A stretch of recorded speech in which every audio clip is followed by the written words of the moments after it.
नमस्कार दोस्तों, मेरा नाम है सचिन जांगड़ा और आप देख रहे हैं SJ इनसाइट्स।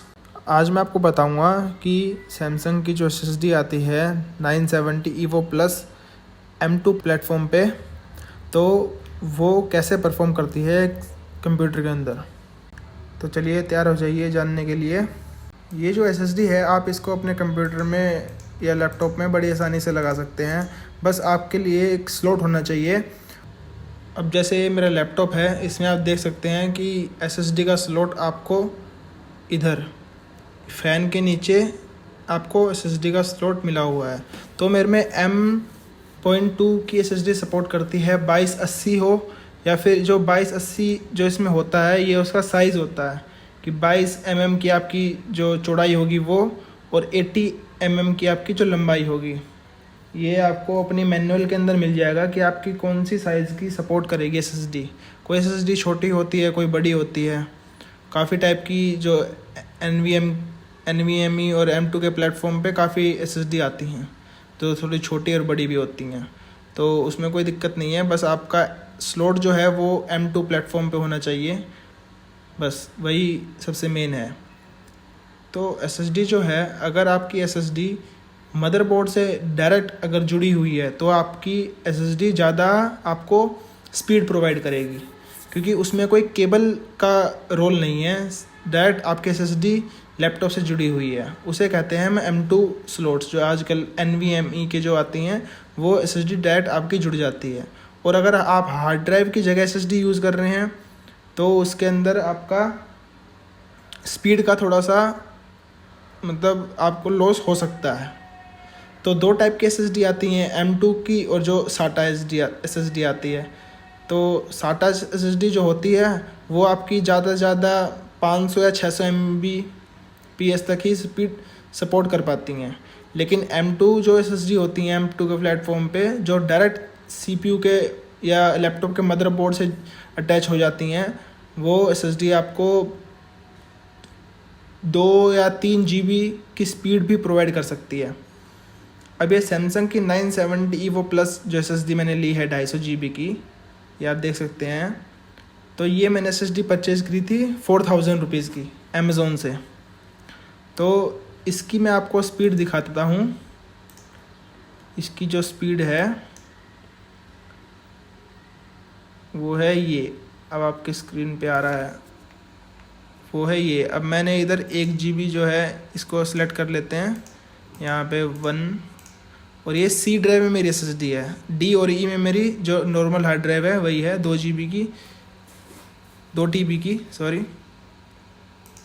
इसमें Mbps कर लेते हैं हम, तो ये ऑल पे। तो ये जो आपकी स्पीड है ये आ गई 2278 Mbps की इसमें स्पीड बता रहा है जो रीड की, और राइट की स्पीड बता रहा है 1875। अब ये है जो लार्ज फाइल्स, जैसे large files more than 1 GB। अब ये 2278 जो है ना, इसको 8 से आप डिवाइड कर लीजिए। 8 से डिवाइड करने के बाद जो आपकी एक्चुअल जो कॉपी की स्पीड आएगी वो आ जाएगी। तो जैसे आप स्पीड टेस्ट करते हैं, नेट की स्पीड टेस्ट करते हैं, तो स्पीड टेस्ट के अंदर आपको बता रहा है 50 Mbps 100 Mbps, इतनी स्पीड डाउनलोडिंग में थोड़ी ना आती है। वो उसको आप 8 से डिवाइड कर लीजिए, वो उतनी स्पीड आपकी डाउनलोडिंग में आएगी। तो ये 2278 को अगर हम 8 से डिवाइड करेंगे तो ये हो गया हमारा 284 GB, 284 MB की आसपास, 200 मतलब 250 से 300 MB के आसपास हो गया। 1800 का 1875, ये भी इतना ही हो गया, 250 250 260 Mbps की स्पीड से।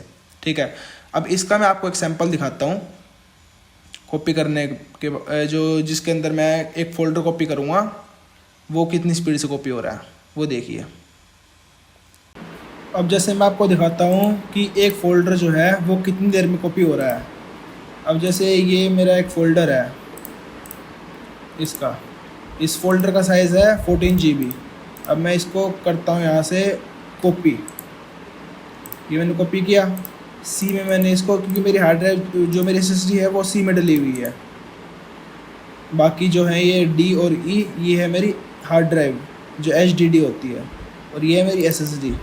अब इसके अंदर मैंने पेस्ट किया है इसको फोल्डर को। अब ये 14 GB का जो फोल्डर है ये हो रहा है 90 89 की MB की स्पीड से। क्यों? क्योंकि हार्ड ड्राइव की जो स्पीड होती है वो 90 या 100 की MBPS की स्पीड होती है, मतलब वो मैक्सिमम अपनी तरफ से इतनी स्पीड दे सकती है, इससे ऊपर नहीं दे सकती।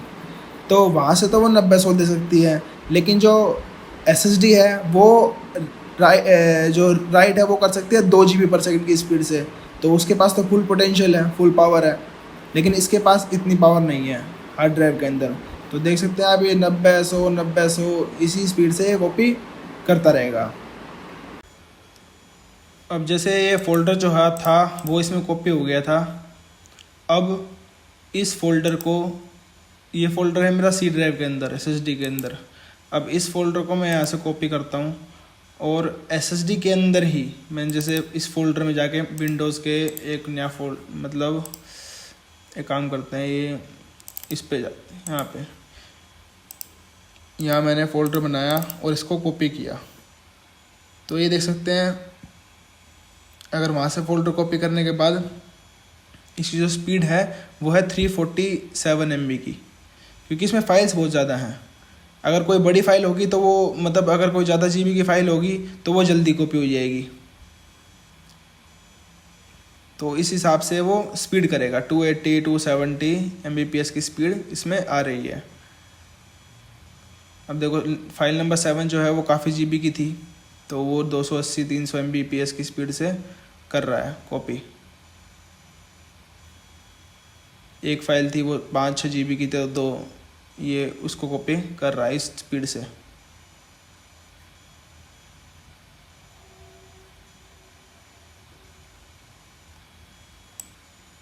जैसा कि आपने देखा कि ये कॉपी जो हो रही थी, ये हो रही थी 250 से 300 MBPS की स्पीड के से, ठीक है।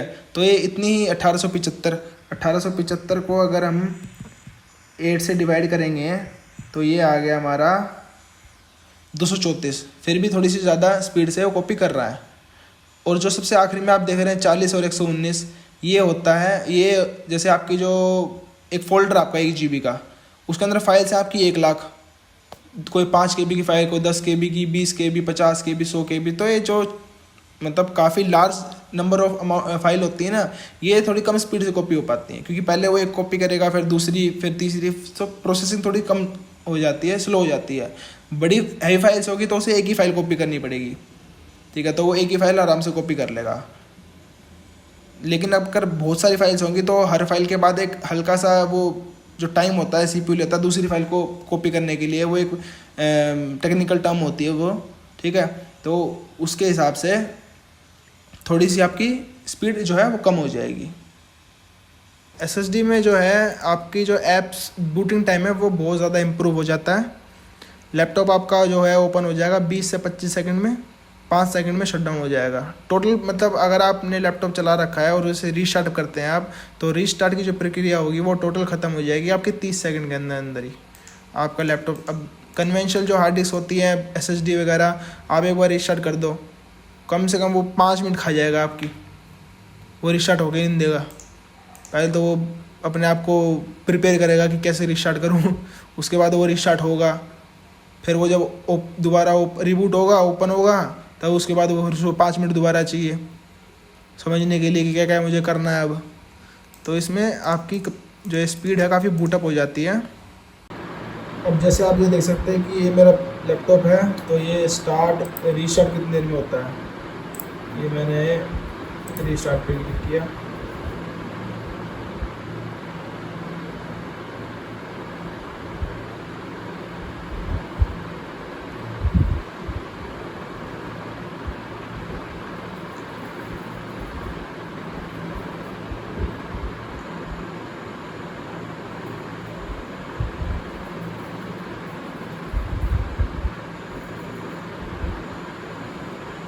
अगर शटडाउन करेंगे तो टाइम कम लेता है, शटडाउन तो 5 सेकंड में हो जाता है शटडाउन।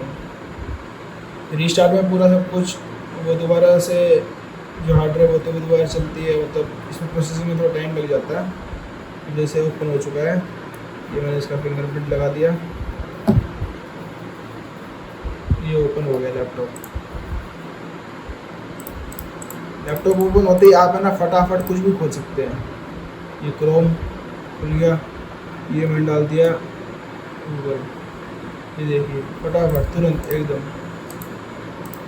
कोई आपको रुकने की ज़रूरत नहीं है। जो हार्ड ड्राइव में होता है उसमें रुकना पड़ता है, लेकिन एसएसडी में कोई रुकना नहीं पड़ता। लैपटॉप स्टार्ट हुआ तुरंत अपना काम करना स्टार्ट कर दीजिए। इसमें और फ़ायदे, और एक और फ़ायदा है कि आपको जो एप्लीकेशन या लोडिंग टाइम है वो भी बहुत कम हो जाता है। आप कोई चीज़ इंस्टॉल करते हैं, अब मेनली मैंने सी ड्राइव में सारी चीज़ें इंस्टॉल होती हैं, तो मैंने सी ड्राइव में ही अपनी एसएसडी जो है लगाई है, ताकि जो विंडो का जो पूरा सिस्टम है वो सी से चलता है, तो सी में ही मुझे काफ़ी बेनिफिट है। तो इसमें देखो 231 GB का है ये हार्ड डिस्क है, मतलब 250, वैसे 250 GB होती है, लेकिन आपको मिलती 231 है इसके अंदर। अब इसमें मेरा फ्री स्पेस है 159 GB, यू स्पेस 72 GB। अब ये जो आपकी स्पीड है ये इस पर भी डिपेंड करती है कि आपने अपनी एसएसडी कितनी खाली छोड़ रखी है। आपकी एसएसडी 50% खाली होनी चाहिए अगर आपको पूरी स्पीड उसमें से चाहिए तो, क्योंकि जितनी खाली होगी उतनी स्पीड होगी आपकी, और जितनी भरी होगी उतनी कम स्पीड होगी एसएसडी के अंदर। ये भी एक एसएसडी का थोड़ा जो आप कौन मान लीजिए जो नेगेटिव पॉइंट है वो ये है। तो आज के लिए बस इतना ही। उम्मीद है आपको ये वीडियो पसंद आई होगी। अगर आपको ये वीडियो पसंद आई तो लाइक करिए, शेयर करिए और चैनल को सब्सक्राइब करिए ऐसे नई नई चीज़ें जानने के लिए। आप देख रहे थे SJ इनसाइट्स। धन्यवाद, नमस्कार।